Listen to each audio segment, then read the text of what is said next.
Hello, class. Today we're gonna look at a new concept called logarithmic or a new function called logarithmic functions. The objectives for today's lesson is to look at what is a logarithmic function, break it down a little bit, and then look at the graphs of logarithmic functions, describe, define what is a common log, what is a natural log. Alright, so the main focus today is to understand what a logarithmic function is. So to do that, we need to fall back onto exponential functions. Alright, again, the lesson is right here on the slides, and I'm gonna make some notes on the side to complement what the video, what the lesson has been presented to us. Okay. Alright, so if we cast our mind back and we look at an exponential function, we define an exponential function as f of x is equal to a to the x. Okay, and we said that if I call this y is equal to a to the x, we claimed that a had to be something greater than 1, and a cannot be equal to 1. So we discovered that when we try to graph the function a raised to the x, we ended up with the horizontal asymptote at y equal to 0 and was passing through 0, 1. So it kind of look like this. And just as we have done with every single function that we have learned from polynomials, linear functions, quadratic functions, and recently exponential functions, we learned how to find their transformations. And then last term, we learned something about inverse functions. So we're going to try and see if this function here, we already learned how to transform a to the x. We'll be able to move it left to right, up and down, stretch and shrink. Now the question now is, does this exponential function a raised to the x have an inverse? Well, how do we know if a function has an inverse? Well, it had to pass the horizontal line test. It had to be 1 to 1. All right. In this case, the horizontal line test passes. So this tells us that we can find an inverse function for the exponential function a raised to the x. So let's try and find what a to the x is, that its inverse is. So remember how to do inverse functions? We're going to interchange x and y. So I start off with y is equal to a to the x, and then interchange, I got x is equal to what? A to the y, and my goal is to try and solve for y. At this moment, I think you can see my dilemma, that what I am trying to solve is a power. All right, the variable I'm trying to solve for y, and y is a power. And I think up to this point, we haven't learned how to solve for a variable which is a power. So the question is, how do we solve for y? And to do that, on a new function called the logarithmic function. All right, I'm going to introduce a new notation and we'll kind of play with it. So let's put on hold this question. How do I find the inverse of this of this exponential function a to the x? We already started solving it, but we ran into a problem. So let's pause it for now, and then let's look at what we mean by a logarithmic function. So a logarithmic function, a logarithmic function,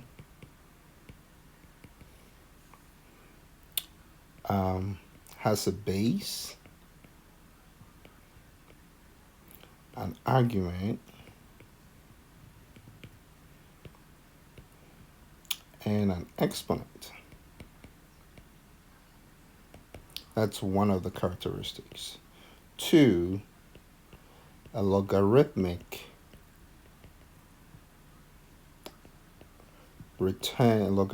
function returns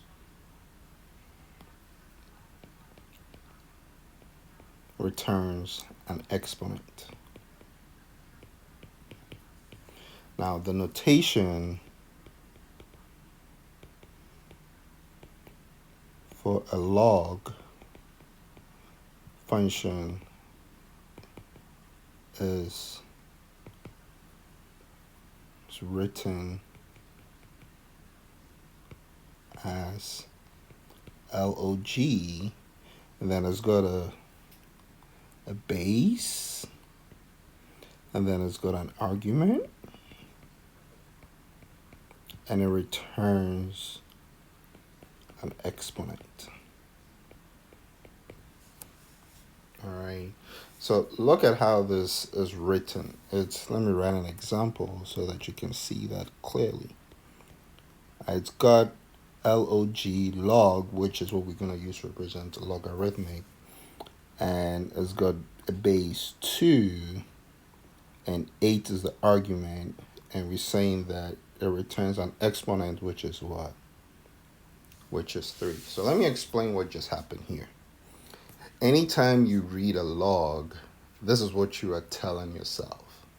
This question, this example that I just put up, says, to what power should the base be raised to get the argument 8? In that case, you're saying 2 to the 3 is 8. So we're saying that the answer to the log 2 of 8 is going to be 3. All right. So one thing, let's just put a little comment over here. The way we read the log is we say log of base 2 of 8 is what? Is 3. That's how you want to read it out. Okay. So there is a connection between exponent and logarithmic. If you look at the expression that I put up, it says log of a base of an argument returns an exponent. You can clearly see that if you move things around, you can actually return yourself back to an exponential function, because an exponential function needs a base raised to the exponent. So look at this. It's pretty cool. If you take the base and you raise it to an exponent, you return to the argument. All right. So that is the fashion. So you can clearly see that if you have a log of a base raised to an argument equal to exponent, if you convert it to an exponent, then it's just going to be the base raised to the exponent is equal to the argument. So we can go back and forth. We can flow between a log expression and an exponential expression. So let's just play along with this a little bit. If I gave you log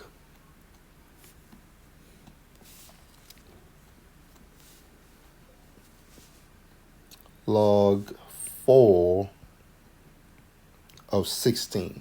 And I wanted to solve for log of base 4 of 16. Then this is how I'm gonna set it up.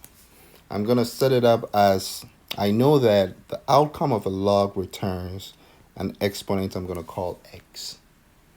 And then I'm gonna switch it to an exponent. So that's gonna be 4 raised to the x is equal to 16, which you can clearly see is the same as 4 raised to the x is equal to 4 raised to the 2. So x is equal to what? 2. Alternatively, you could have asked yourself, to what power should the base 4 be raised to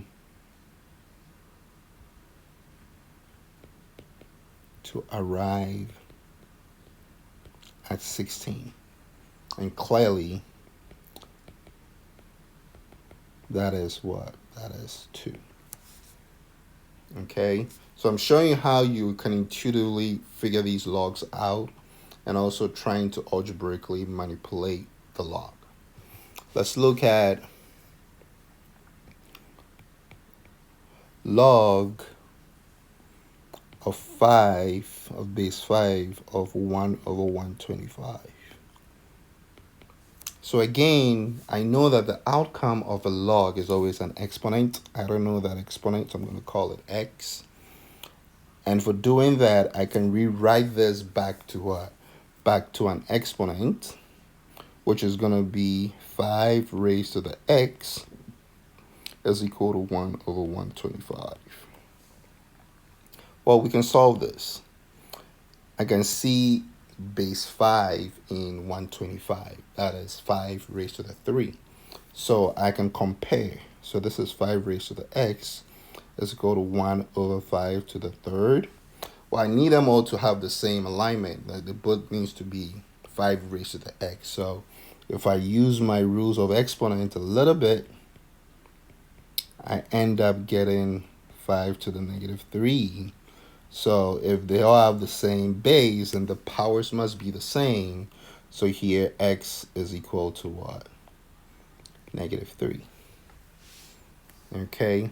In the same way, you could intuitively think about it, ask yourself, to what power should you raise 5 to give you 1 over 25?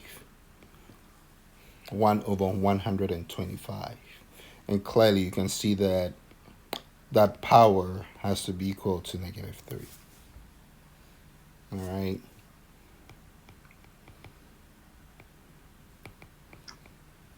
Let's do the last example. The last example is if I have log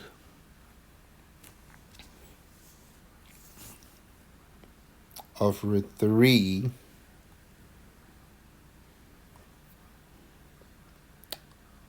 log of base root 3 of 3. Again, remember that a log always returns back to us an exponent that I do not know for now, so I'm going to call that x. So in this case, now that I've expressed the log, I can switch it to an exponent, which is root 3 raised to the x is equal to 3. Now, for me to compare, I need to have the same base. So if I rewrite root 3 as 3 to the 1/2 of x raised to the x is equal to 3, then I can see that if I use my rules of exponents, I can arrive at 3 raised to the x over 2 is equal to 3 to the power 1. As long as I have the same base, I can compare the powers. So I end up with x over 2 is equal to 1. So x had to be equal to what? 2. So we are saying that to what power should you raise root 3 to give you 3? You can clearly see that that power had to be 2. All right. So that's me working from logarithmic and using exponent to solve that exponent. Now let's do the reverse. Say that I gave you a logarithmic expression. Say log a of 4 equal to 2. All right. And I wanted to find, well, no, let's not do this for now. Let's hold on to this. We'll get to that later on. I have an exponential function and I want to switch it to a log. Okay, so let's see if I had 5 raised to the negative 6 is equal to c. Clearly, this is exponential. If I want to switch it to a log,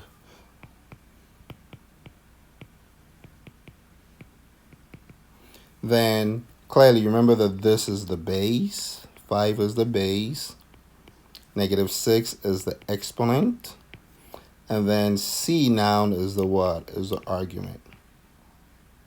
All right, because as we recall, we made that argument over here that the two are inverse of each other. A log has a base, an argument, and an exponent. In its reverse is the same as if you change it to an exponent, is the base raised to the exponent is equal to the argument.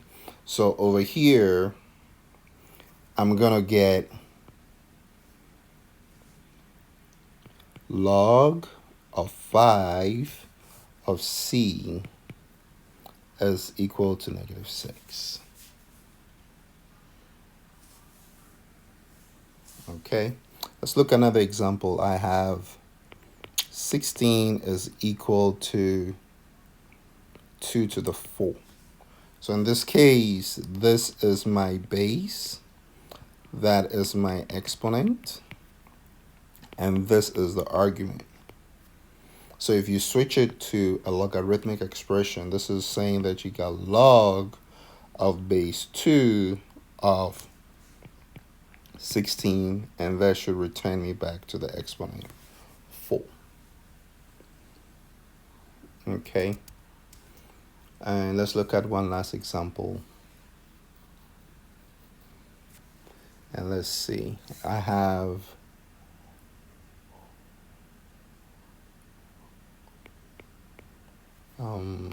x,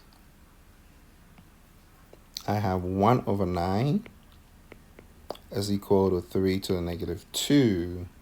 When I switch this to a logarithmic expression or equation, I end up with my base is log of 3 of 1/9 is equal to negative what? Negative 2. Okay, so far what we've looked at is introduces new notation called a log, which has a base, an exponent, a base, an argument, which returns as to what? Returns as an exponent. So now that we've done this, let's see if we can return back to our problem that we had. Remember, the problem we had was we were trying to figure out how do we solve for y? All right, so let me take that information, let me put it down over here. So we were trying to figure out this situation. We have this with the horizontal asymptote, and this was y is equal to a to the x. And we discovered that it passes the horizontal line test. So it will have an inverse, and that's what we're trying to find. So to do that, we set up y is equal to a to the x. We interchange x and y, so we got x is equal to a to the y. Now, for me to solve for what? To solve for y, let's use a log to see if that's going to, because remember that a log function returns back to us an exponent. So the exponent is the y. So if I switch this to a logarithmic expression, this is going to be log of base a of x should be what? Should be equal to what? Y. So the inverse, remember that we can't use the same y because we're talking about the inverse. So we are saying that f inverse of x is equal to log a of x. So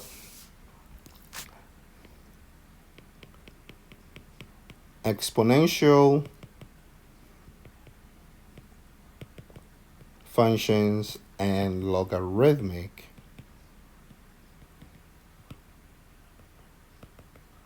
functions are inverses of each other. So if you have f of x is equal to a to the x, its inverse is going to be f inverse of x is going to be log of the base a of x. Any questions? So this new function over here, we're going to try our very best to do exactly what we've been doing. Can we sketch it? Can we find its domain? Can we do some transformations? But for today, I hope that the lesson exposed you to this new function where now you know how to solve certain expressions. Okay, so let's look at this quick question over here. See if we can tie in everything that we've done together now. I have log a of 16 is equal to 2. And I want to find a. So the way this looks is you need to ask yourself, if you can think about this from an intuitive understanding, you're asking yourself, to what power should you raise a2 to give you 16 so that it's equal to 2? It doesn't look that clear, but the good thing is because logs and exponents are inverses of each other, we are able to switch things in log back to exponent if it's going to help us to solve the problem. So I'm thinking, let's switch this to an exponent and see what happens. So remember that a is the base, 2 is the exponent, and 16 is the argument. So if you change things back to exponent, this is going to look like a raised to the 2 should be equal to 16. And here you can clearly see that the answer is a squared is equal to 4 what? 4 squared. Well, the powers are the same, so the basis has to be the same. All right, in this case, this is 4, so that means a is what? A is 4.